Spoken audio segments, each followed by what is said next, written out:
Hello everyone, welcome back to my YouTube channel.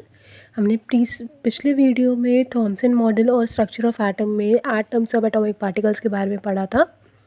इस video में हम लोग सेकेंड थ्योरी जो कि रदरफोर्ड मॉडल ऑफ एटम, इसके बारे में पढ़ेंगे। रदरफोर्ड जो साइंटिस्ट थे, अर्नेस्ट रदरफोर्ड, उन्होंने एक एक्सपेरिमेंट किया था जिसको रदरफोर्ड स्कैटरिंग एक्सपेरिमेंट या अल्फ़ा पार्टिकल स्कैटरिंग एक्सपेरिमेंट भी बोलते हैं।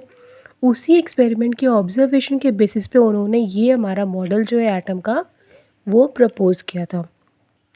तो इस मॉडल के लिए उनको दो चीज़ों की ज़रूरत थी, एक गोल्ड फॉयल और एक अल्फ़ा पार्टिकल। अब लोग पूछेंगे गोल्ड फॉयल ही क्यों लिया था, क्योंकि गोल्ड फॉयल क्या है, एक बहुत ही जो रदरफोर्ड थे उनको बहुत पतली शीट की ज़रूरत थी ताकि वो क्लियरली ऑब्जर्व कर सके कि हो क्या रहा है वहाँ पे। और गोल्ड फॉयल जो होती है वो बहुत पतली शीट होती है गोल्ड की। और जो गोल्ड होता है वो मोस्ट मैलेबल मटेरियल, मैलेबल का मतलब अगर किसी भी मेटल को हम लोग बीट करके उसको एक शीट में कन्वर्ट कर सके उसको बोलते हैं उसकी मैलेबल प्रॉपर्टी।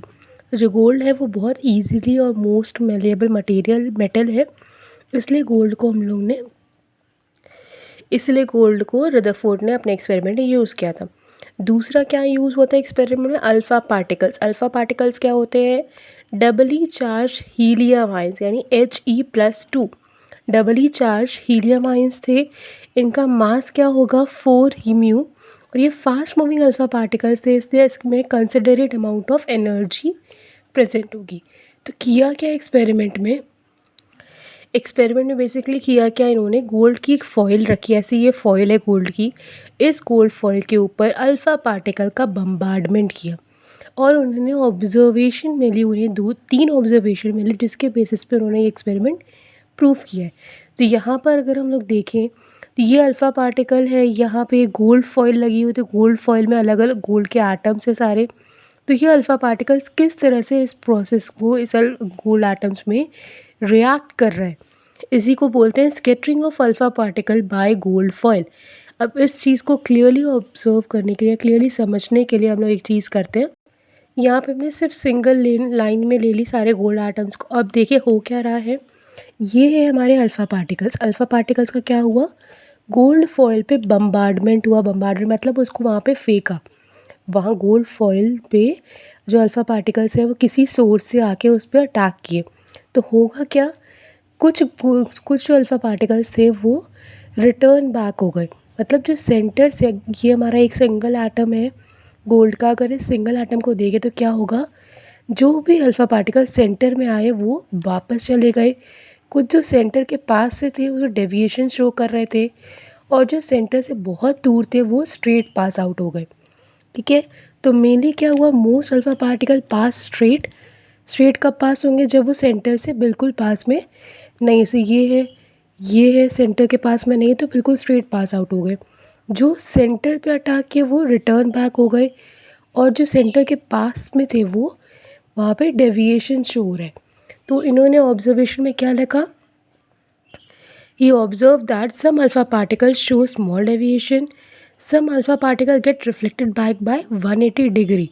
जैसे यहाँ पे जो सेंटर में अटैक है वो 180 डिग्री पूरा रिटर्न बैक हो गया, और कुछ अल्फ़ा पार्टिकल मोस्टली जो अल्फ़ा पार्टिकल्स थे वो स्ट्रेट पास हो गए थ्रू द गोल्ड एटम। इसी के बेसिस पे उन्होंने अपनी थ्योरी दी थी। थ्योरी में उन्होंने क्या बोला, in an atom entire mass and positive charge is concentrated in a small region in the center called nucleus। जो सबसे पहला पोस्टलेट इन्होंने दिया उसमें क्या बोला कि जो भी एटम है, एटम के सेंटर पे सारा मास होता है, और ये क्या होता है पॉजिटिव चार्ज। क्यों, कैसे पता चला कि पॉजिटिव चार्ज है सेंटर में, जो हमारा अल्फ़ा पार्टिकल है वो कैसा है पॉजिटिव चार्ज, और हमें पता है कि लाइक चार्ज को क्या करेगा, रिपेल करेगा।